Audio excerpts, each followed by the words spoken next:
आत्मिक स्मृति बढ़ाते जाते हैं हम।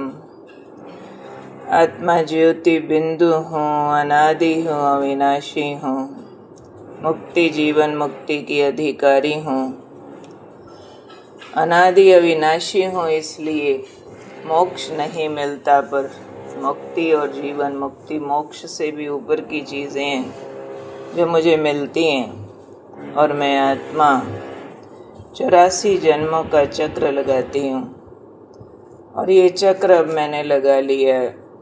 ये चक्र मेरा पूरा हुआ। यहाँ तक कि सृष्टि की जो पहले नंबर की आत्मा है, जिसको सृष्टि का रचयिता कहा जाता है, आदि पिता ब्रह्मा, उनके भी 84 जन्मों की कहानी है। 84 लाख नहीं होते, यानी योनि परिवर्तन नहीं होती है। कितना सुंदर गुड न्यूज़ है हम लोगों के पास कि हम पहले देव बनते हैं, फिर मानव बनते हैं, फिर देव बनते हैं। घोड़ा गधा आदि कभी नहीं बनते। किसी भी प्रकार की ऐसे खराब योनियों में हम कभी नहीं जाते हैं। हमने 84 का चक्कर कैसे लगाया है, इसका स्मरण करते खुशी बढ़ती जाती है, क्योंकि हमारा पिछला चक्कर हमारे अब के जन्म से बेहतर था। भविष्य हमारा गोल्डन होने वाला, वर्तमान हमें भगवान मिला। इसलिए बाबा 84 जन्मों का हम बच्चों को दर्शन कराते हुए उस दर्शन में रहने की शिक्षा देते हैं। स्व का दर्शन करो।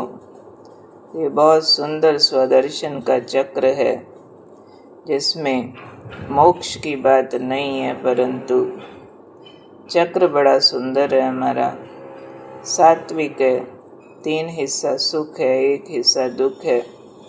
वो भी अब हम जानते हैं कि 84 का चक्कर पूरा हुआ। थोड़े दिन कर्म भोग के हैं, ये भी पूरे होने वाले हैं। तो जब पूरे होने वाले मालूम है, तो इसका दुख भासता नहीं है। ये वाली कहानी अब पूरी होती है, और ये भी हमें खुशी है।